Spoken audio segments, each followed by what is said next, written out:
Shalom, saya bersyukur bisa ketemu dengan Bapak Ibu sekalian. Ini kali pertama ya, saya bertemu dengan keluarga dari BMC New York. Kata orang tidak kenal, tidak sayang ya.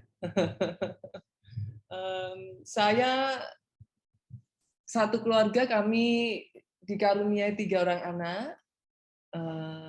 Sayangnya hari ini saya tidak mempersiapkan untuk fotonya. Ini teman-teman semua sedang hektik sekali kemarin ya.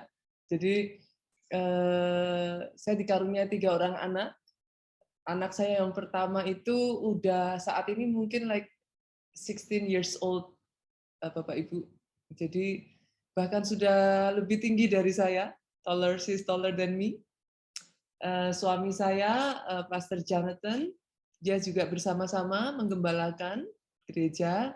Jadi basically saat ini kami dipercayakan untuk menggembalakan gereja yang ada di Jakarta ini, sekaligus at the same time kita juga menggembalakan jemaat yang ada di Jogja, kayak gitu. Mungkin sebagian dari Bapak Ibu juga pernah mendengar, saya ini menantu dari Pastor Obaja yang ada di Kota Solo ya. Ini sebentar lagi juga Pastor Yongki kita akan mengadakan UC Unlimited Conference besok Selasa. Jadi besok Senin ini saya sudah terbang ke Solo. Gitu. Jadi adalah satu privilege buat saya bisa berkenalan dengan Bapak Ibu di tempat ini.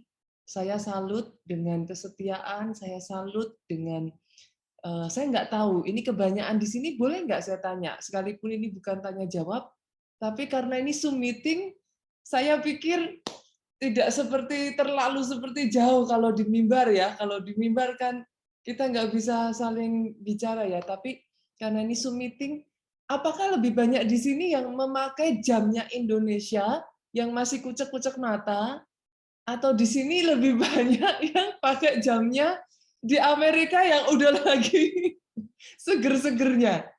Ini banyak yang dari di sini di Indonesia seperti saya, jam pagi seperti ini antar anak sekolah, atau banyak yang jamnya di sana?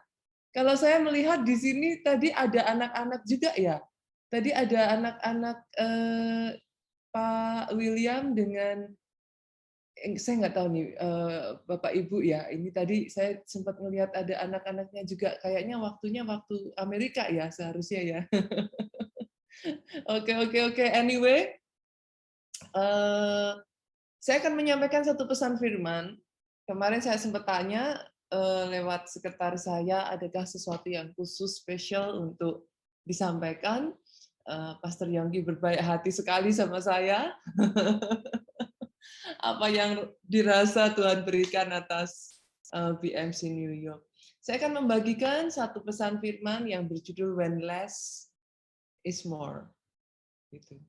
Izinkan saya memakai perumpamaan, saya nggak tahu apakah ada di antara saudara yang suka tanam-tanaman gitu kan.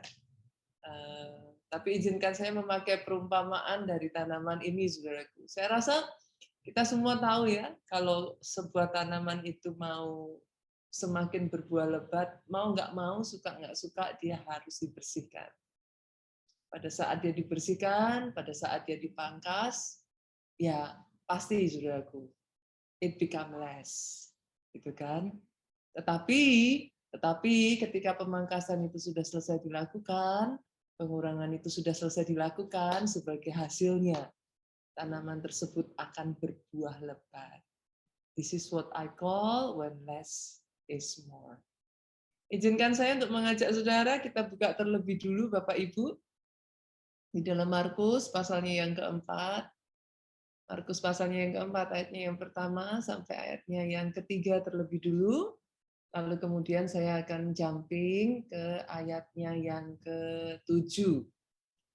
Terima kasih. Luar biasa sekali admin host hari ini. Saya akan bacakan buat saudara. Pada suatu kali Yesus mulai pula mengajar di tepi danau.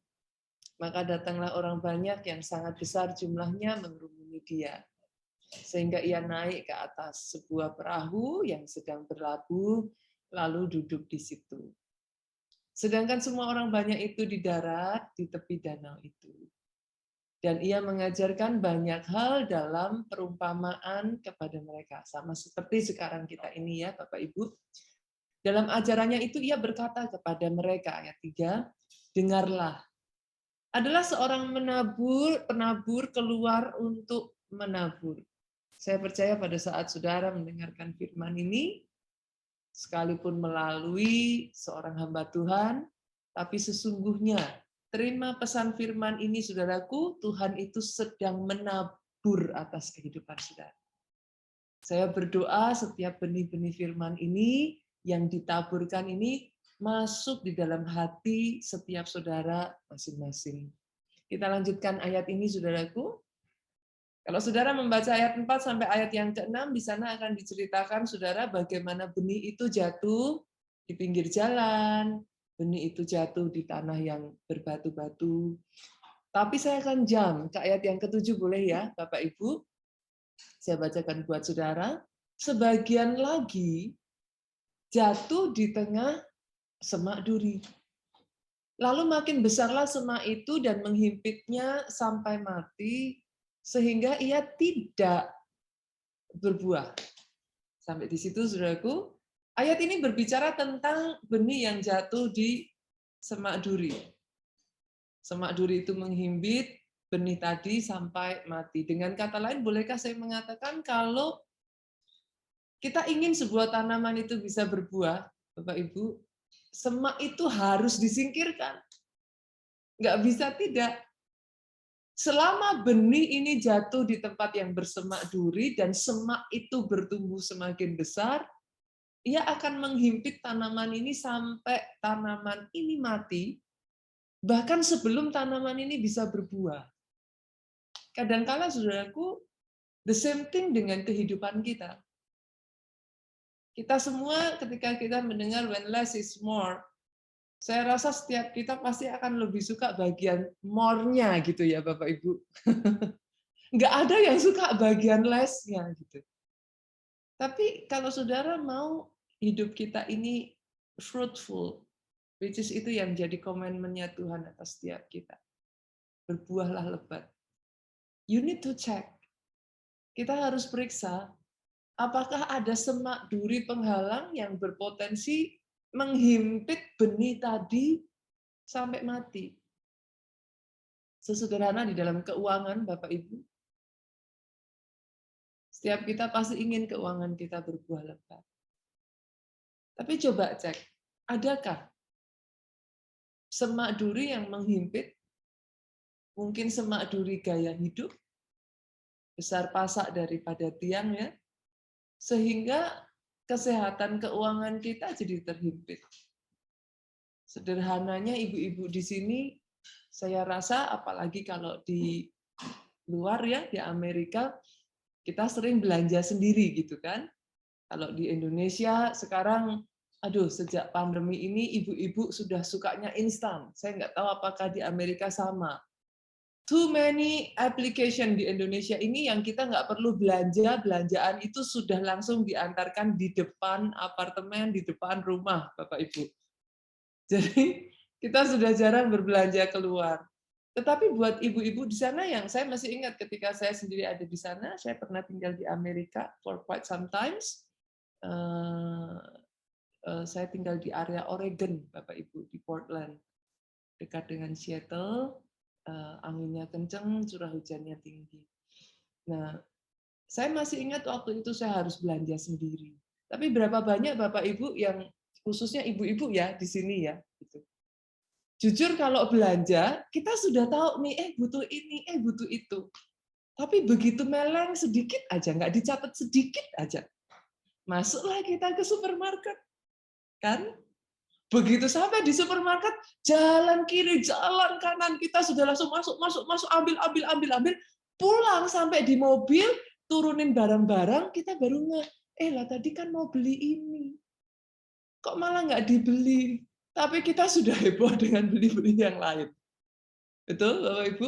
Kadang tanpa kita sadari, kalau kita tidak belajar, menyingkirkan duri-duri, semak-semak duri, Sangat mudah bagi kita tergoda ini dan itu, tapi justru lupa apa yang paling kita butuhkan. Kalau kita mau hidup sehat aja Bapak Ibu, jujur ya, kalau mau hidup sehat tapi makan di luar itu godaannya banyak sekali Pak Yogi. Waduh, yang namanya hidup sehat, saudaraku, kita sadar. Ini kalau yang waktunya Indonesia, kalau waktu di Amerika ini sebentar lagi nih, saudaraku. Setelah mendengar firman, saudaraku, setelah kita fellowship ini, sebagian dari saudara akan istirahat. Pertanyaannya setelah ini, langsung istirahat? Saya nggak tahu orang Amerika nonton drakor nggak ya? Atau jangan-jangan drakor sudah merajalela sampai ke sana juga gitu kan? Nah, kita tahu, siapa yang nggak tahu bahwa untuk kita bisa sehat, kita harus tidur cukup. Semua orang tahu. Tapi jujur, saudaraku, bisakah kita sungguh-sungguh komit, tidur tepat waktu, atau kita masih tergoda gitu? Akhirnya nonton drakor, dengar khotbahnya cuma sejam. Nonton drakornya bisa sampai subuh gitu, saudara. Nah, saya ingin mengajak setiap kita hari ini, saudara. Cek yuk satu-satu. Ada nggak semak duri yang tanpa kita sadari dalam kehidupan kita ini menjadi penghalang untuk kita bertumbuh. Bahkan dalam kehidupan rohani kita sendiri, kita tahu lah, disiplin orang Kristen nggak ada yang nggak tahu. Saat teduh, baca firman, doa puasa, I think everybody knows about it. Gitu. Tapi kadang seringkali sejujurnya ya, saudaraku, kasur itu bisa jauh lebih empuk loh. Sejujurnya pada saat kita mau puasa kita tahu rohnya tuh ayo doa gitu kan. Tapi waktunya benar-benar doa, Pastor. Tapi Tuhan tahu isi hati saya kok, Pastor. Tuhan baik, Pastor. Betul, saudaraku? Sebelum kita menyingkirkan semak duri, sakit memang. Nggak enak memang. Les memang. Tapi itu yang akan membuat hidup saudara jadi lebih berbuah. Saya akan lanjutkan pembacaan ayat tadi, mungkin dari host bisa bantu saya. Kita lanjutkan ke ayat 18 dan 19. Dari Markus pasalnya yang keempat tadi, kita lanjut ayat 18 dan 19. Pastor, yang dimaksud dengan semak duri itu apa saja sih sebenarnya? Yesus berbicara di sini, saudaraku, dan yang lain ialah yang ditaburkan di tengah semak duri. Itulah yang mendengar firman itu. Yes, firman itu didengar. Yes, firman itu masuk. Sampai kekhawatiran dunia ini, ayat 19, dan tipu daya kekayaan, dan keinginan-keinginan akan hal yang lain masuk menghimpit firman itu sehingga tidak berbuah. Satu-satu ya Bapak Ibu ya. Ternyata Yesus berbicara tentang kekhawatiran dunia. Kenapa sih semak duri disebut semak duri? Karena basically yang namanya semak duri adalah segala sesuatu that doesn't add anything to your life. Kekhawatiran tidak akan pernah menambahkan apapun dalam kehidupan saudara. Justru yang ada ya, I've seen so many times, justru semakin saudara khawatir, semakin capek kita. Masa pandemi kemarin ada yang ngalamin, saudaraku? Kalau di Indonesia kita WFH gitu kan. Banyak orang WFH bekerja dari rumah for a long time, kita lockdown. Tapi jujur, ingat nggak masa-masa itu? Kita WFH, kita banyak di rumah, tapi sering loh di rumah itu capeknya nggak tahu kenapa. Kita sudah ngomong kayak tiap hari itu kayak, why is it ya, kayak so tired. Padahal kita itu nggak kemana-mana. Kemarin yang waktu kita berjalan sebelum pandemi, kita sampai malam, sampai saya ingat pertama kali Bapak Ibu, saya berdoa BMC New York ini Pak Yongki, maaf, apakah sudah berjalan onsite kah? Atau both? Oh, sudah berjalan onsite, luar biasa. Both ya, berjalan kedua-duanya.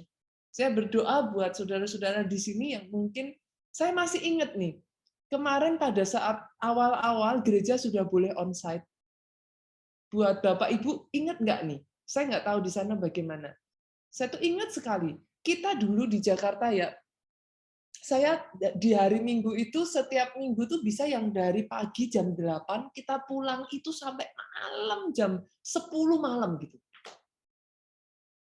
Satu hari Minggu tuh bisa ada 6 kali ibadah. Tapi kuat-kuat aja tuh.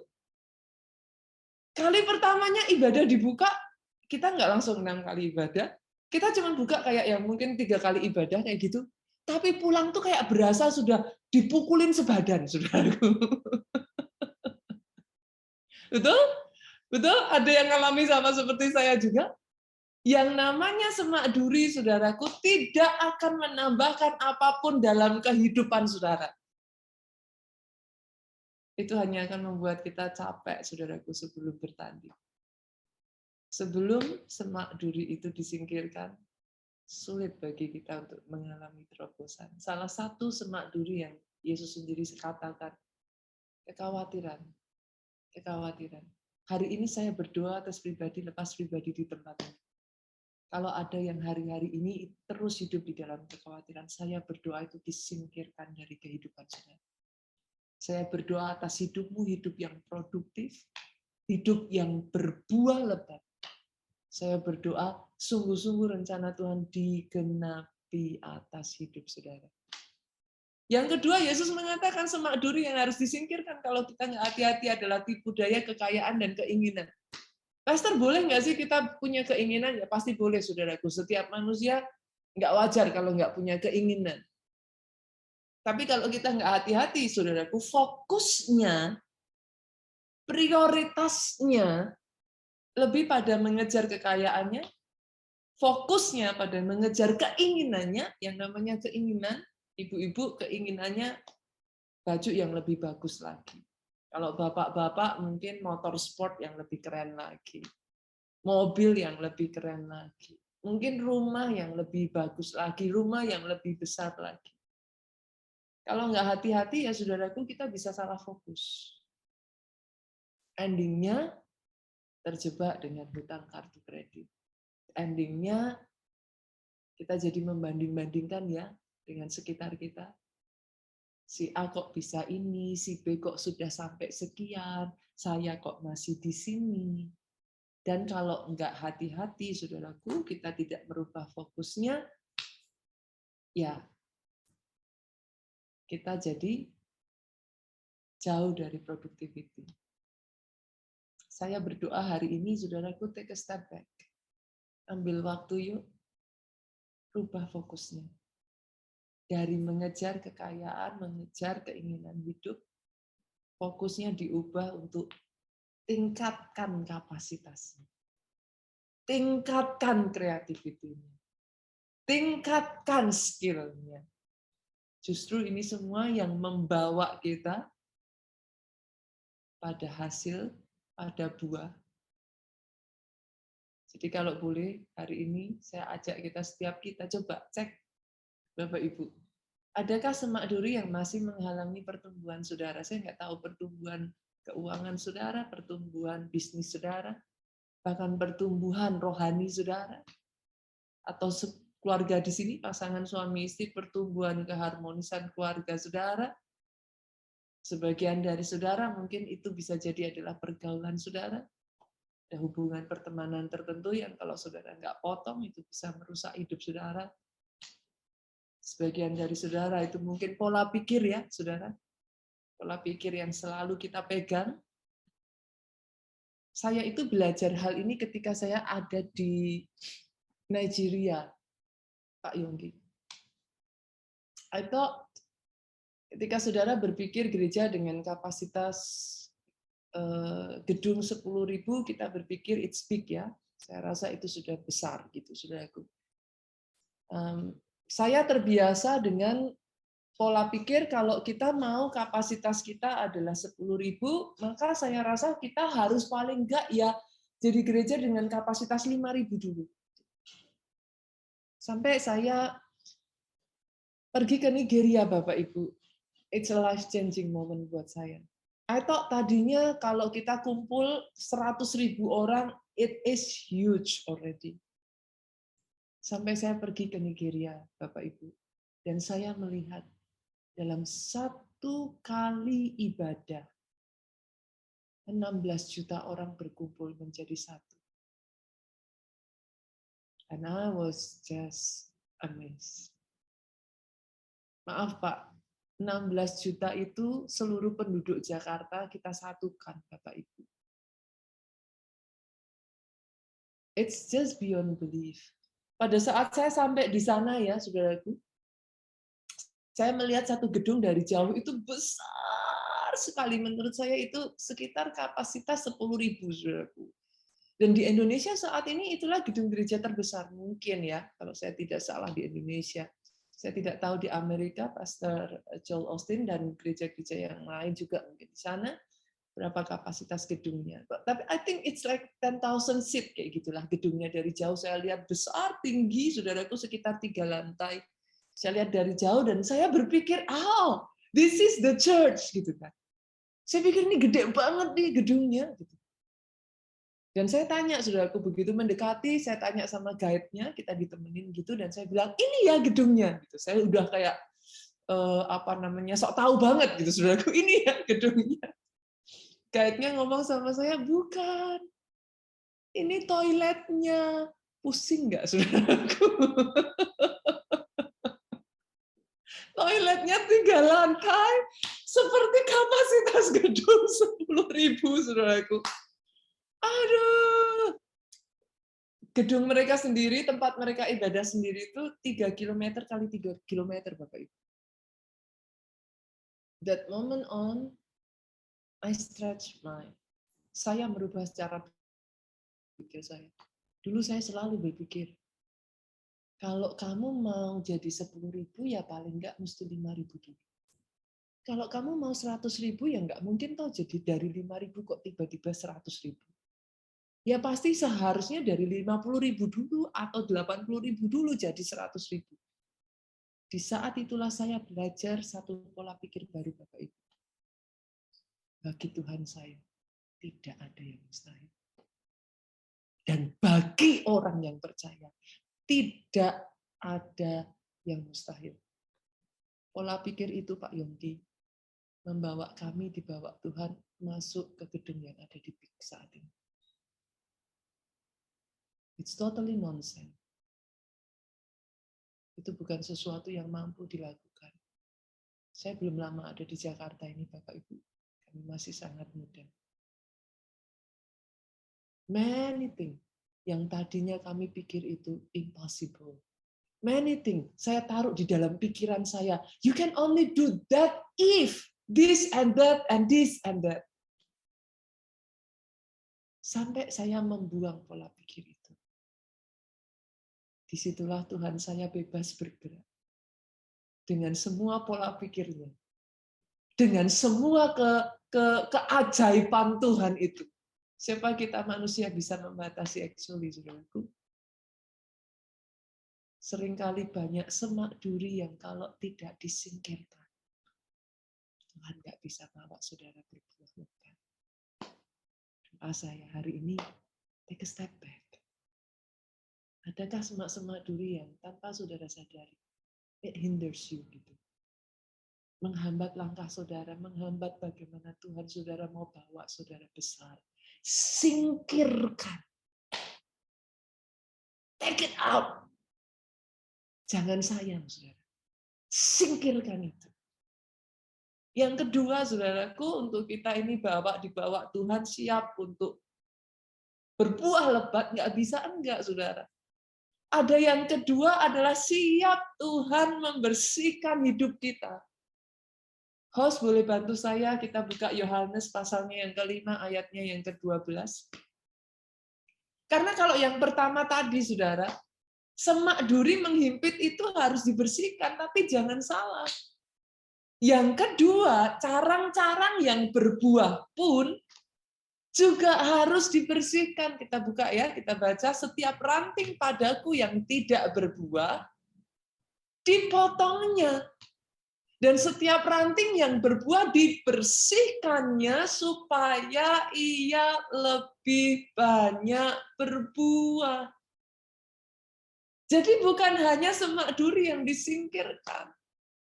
Yes, ranting yang tidak berbuah dia akan dipotong, tetapi ranting yang berbuah pun harus dibersihkan supaya dia lebih banyak buahnya.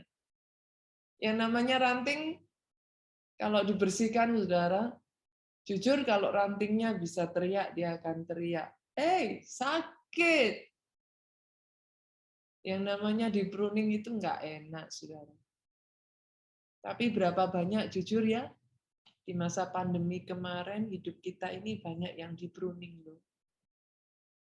Gereja Tuhan banyak mengalami pruning, Pak Yogi.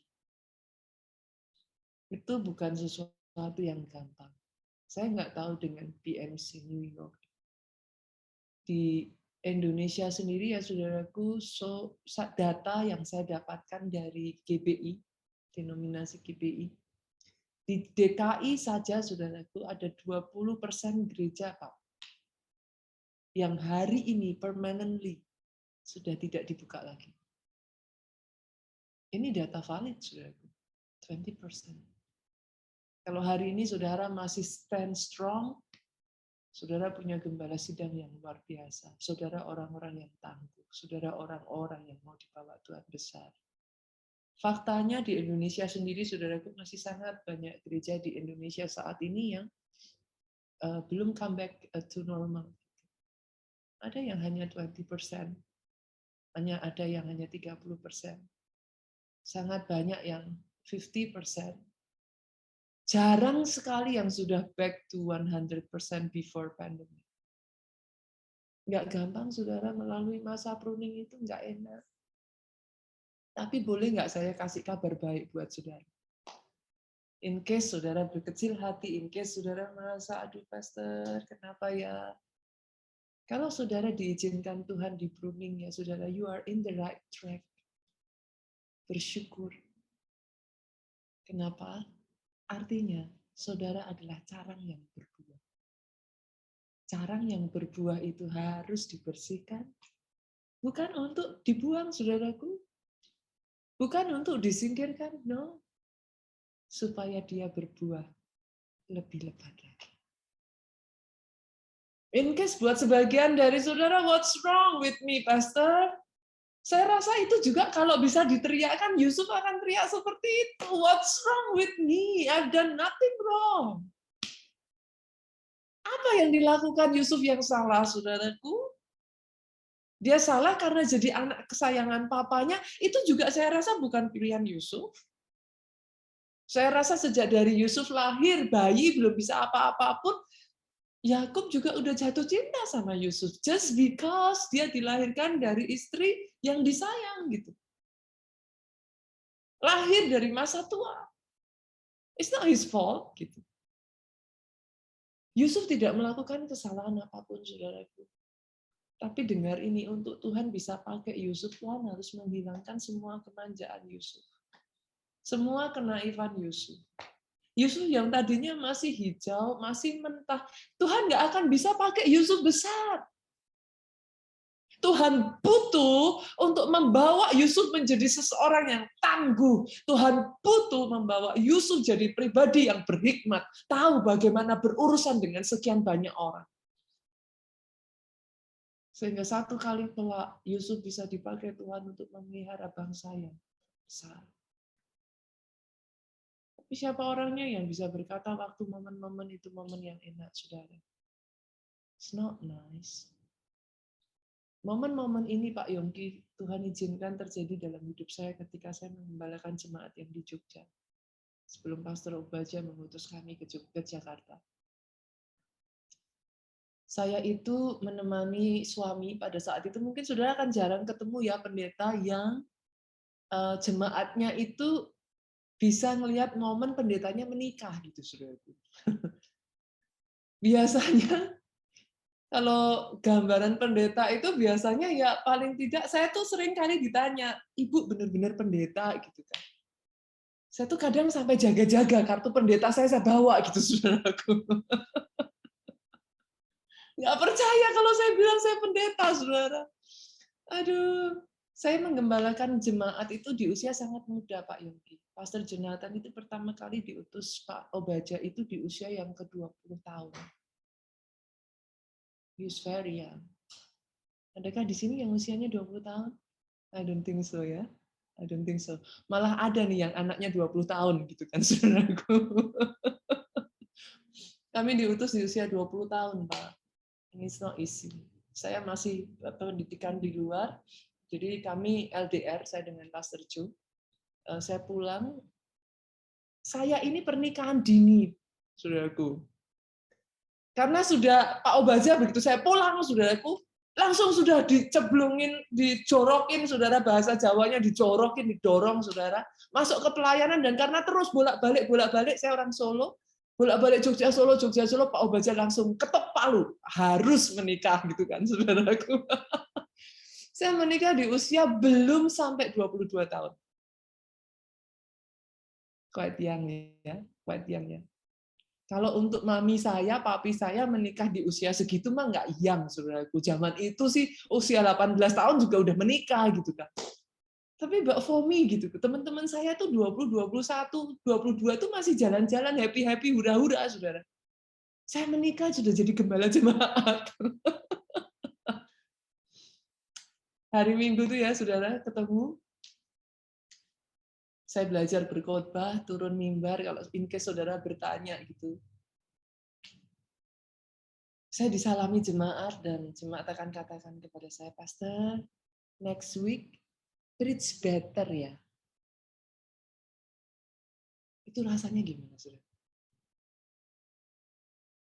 Ada orang-orang yang akan mengatakan kepada kami, kepada jemaat kami pada saat itu, kok mau digembalain sama Sekia, katanya. Ada di sini yang mengerti Sekia, saudaraku. Anak kemarin sore, anak masih bau kencur. Itu adalah momen-momen yang tidak menyenangkan dalam kehidupan kami. We are going through masa-masa seperti itu. Tapi kalau ada di antara saudara yang melalui masa-masa itu, izinkan saya mengatakan ini. You are in the right track. Jangan berkecil hati. Jangan berkecil hati. Ibrani 12 ayat 11. Kos bisa bantu saya.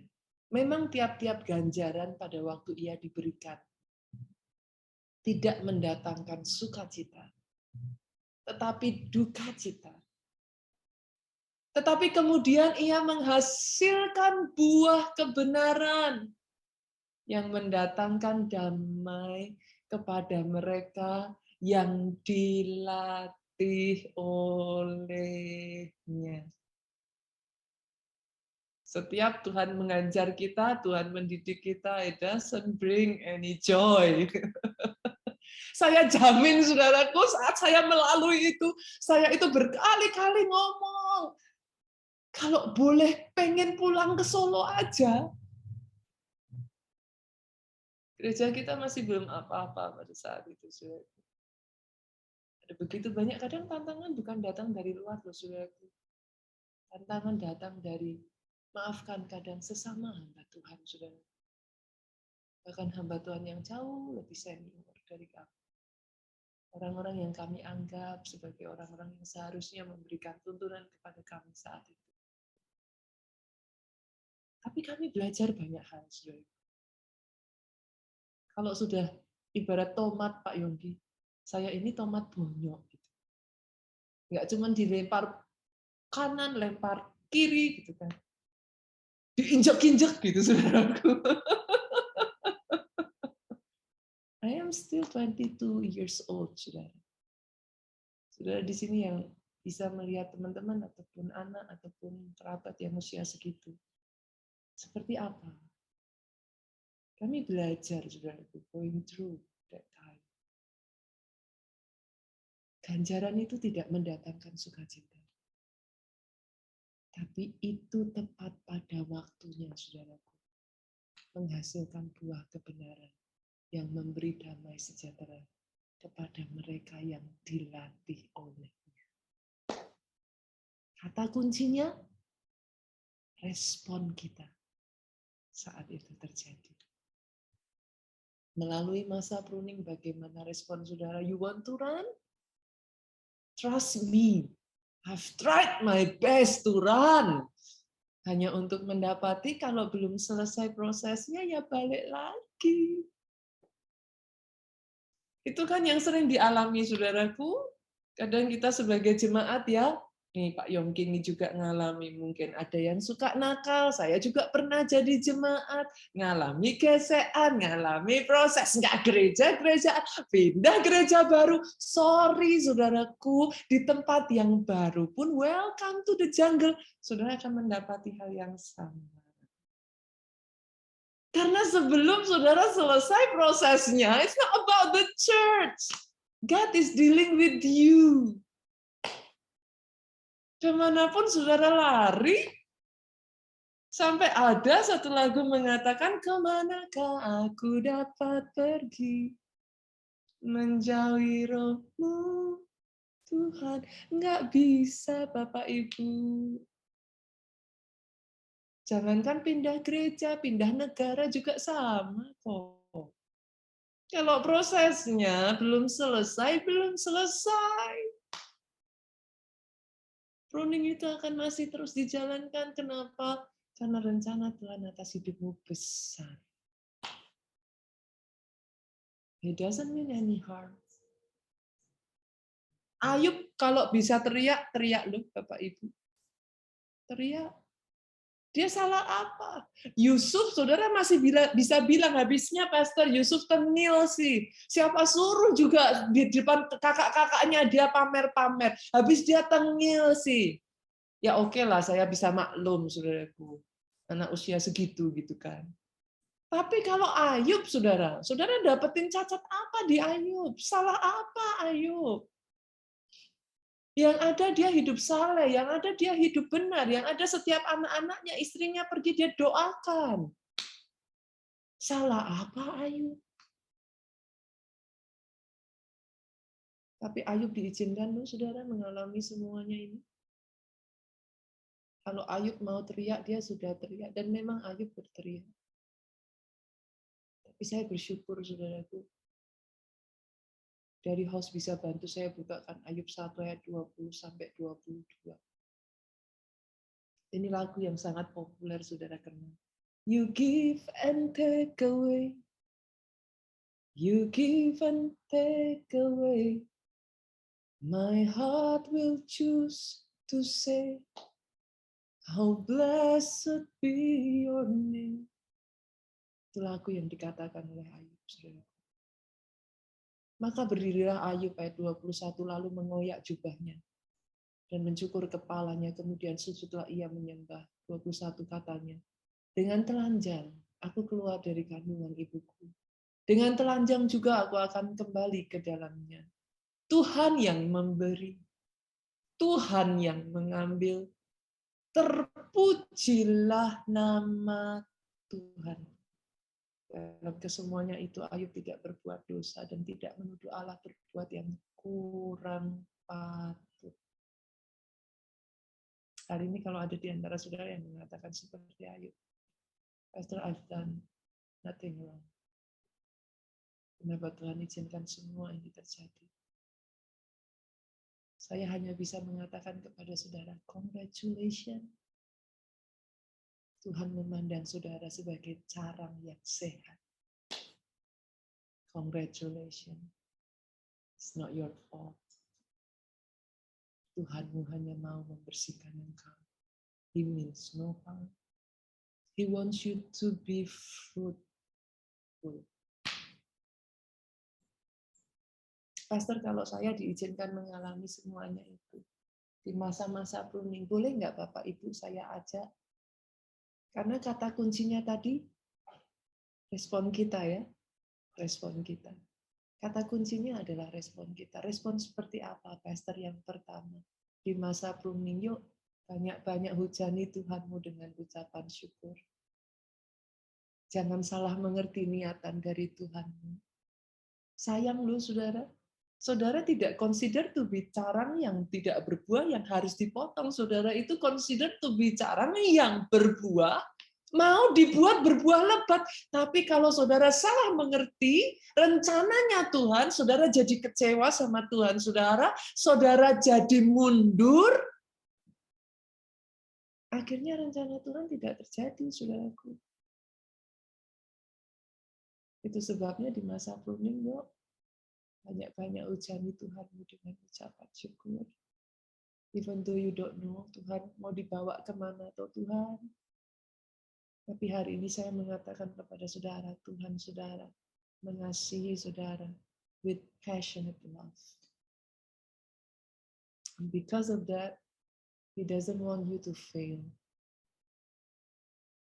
Dia nggak mau lepaskan tangan saudara sampai rencananya jadi sempurna atas hidup. I declare that upon this church as well. BMC New York ada rencana Tuhan yang besar atas gereja ini. Do not fail it. Apapun yang dilihat mata, apapun yang didengar telinga, Tuhan punya rencana besar. Ada bagian porsi yang tidak akan bisa dilakukan oleh gereja manapun but BMC New York. Because of that, jangan mundur. Jangan kecewa. Maju terus. Sampai masa itu selesai, pruning itu hanya akan membawa gereja ini berbuah lebat. Lebih dahsyat lagi pengaruhnya, lebih dahsyat lagi dampaknya, lebih dipakai Tuhan dengan cara yang ajaib lagi. Dan di masa ini, saudaraku, lewati masa pruning ini, kalau saudara mau cepat, justru kooperatif, saudara. Lari hanya membuat lebih lama. Masa kurang jelas contoh dari bangsa Israel? 40 years in the wilderness. Kenapa, saudaraku? Loh, bukan karena apa-apa. Because semakin mereka bersungut-sungut, semakin mereka melawan, it will take longer. Jadi di masa seperti pruning yang diizinkan ya saudaraku, and saya nggak tahu buat sebagian dari saudara ya, it's not getting easier saudara secara manusia. Saya harus katakan itu. In case ada sebagian dari saudara yang berpikir, oke, pandemi sudah selesai, Pastor, oke. Kalau yang dinubuatkan itu benar ya saudaraku. Kalau kita sungguh-sungguh tadi Pak Stephen mendoakan kita mempercayai firman ya. Firman Tuhan itu mengatakan, loh saudaraku, di hari-hari akhir itu bukan semakin gampang. Nah, tinggal yang mana nih? Kita percaya yang mana? Ini kebenaran, ini hard truth ya, saudara. Firman nggak ngomong loh, di hari akhir akan semakin enak, saudara. Hari akhir itu semakin susah. Semakin mendekati menjelang kedatangan Tuhan akan semakin susah. Lah terus gimana? Kalau kita siapnya jadi orang Kristen hanya untuk diberkati, siapnya jadi orang Kristen kalau hanya ini aja. Akar saudara akan dengan sangat cepat tercabut loh. Itu yang terjadi di Indonesia. Berapa banyak orang Kristen yang akarnya tercabut, nggak kuat, melalui masa-masa sukar, nggak kuat. Maafkan saya, tapi sebagai hamba Tuhan saya harus mengatakan ini. It's not getting easier, saudaraku. Tetapi kenapa takut? It's not getting it easier, it's okay. Bebannya 200 jadi 300 kilo, it's okay. Kalau kekuatan saudara 500 jadi 1000 kilo. Bebannya 200 jadi 300, it's not okay. Kalau kekuatannya tadinya 500 turun jadi 200 kilo. Dan it's not okay. Tapi kalau jemaat dilatih dan dididik menjadi orang-orang yang tangguh, orang-orang yang kuat, why not 500 kilo?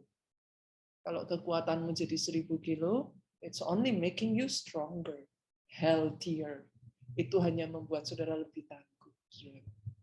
Dan yang terakhir, saudaraku, di masa-masa pruning seperti ini ya, saudara, yuk tangannya harus kerja keras. Tapi boleh nggak hatinya relax and enjoy? Oke ya? Boleh ya? Tangannya kerja keras. Masalahnya banyak orang, yes pastor, hati kita harus relax and enjoy. Tapi tangannya juga ikut-ikutan relax and enjoy, saudaraku. Gak boleh. Tangannya harus kerja keras. Tapi hatinya ini, saudaraku, belajar. Tetap relax. Enjoy. Itu pelajaran yang saya dapat, Pastor Yonggi, ketika kami membangun gedung kami yang ada di PIK ini, justru di masa pandemi. Saudara melihat gedung ini jadi dan people congratulate. Gitu. Ya, kita thankful sekali, saudara. Tapi semuanya ini kami lalui melalui pandemi, saudara. When everybody said, semua orang tuh ngomong sama kita, ini bukan waktunya bangun. Ini waktunya untuk take a step back. Kita nggak ngerti kondisinya seperti apa. Saya tuh belajar ya, saudara, ada waktu-waktu ya, saudara, kita itu bisa goyang imannya. Goyah loh, saudara. Sampai kami belajar mendengar suara Tuhan. Kami belajar nempel kayak perangko sama Tuhan. Kami belajar bahwa perkataan manusia itu sementara. Seperti itulah Bapak Ibu, kami membangun gereja yang ada di PIK ini. Tapi dari situlah saya belajar, saudaraku. Saya belajar satu hal ini. Kenapa kita bisa relax and enjoy hatinya? 1 Korintus 10 ayat 13 ya. Mungkin kalau host bisa bantu saya bukakan. Pencobaan-pencobaan yang kamu alami ialah pencobaan biasa yang tidak melebihi kekuatan manusia. Sebab Allah setia, dan karena itu Ia tidak akan membiarkan kamu, tidak akan membiarkan, saudara. Tidak akan. Dicobai melampaui kekuatanmu, pada waktu kamu dicobai, Ia akan memberikan kepadamu jalan keluar, sehingga kamu dapat menanggungnya. Wow. Justru di masa pembangunan itulah Pak Yongki saya belajar. Kadang kitanya yang ketakutan sendiri. Padahal the battle belongs to Him.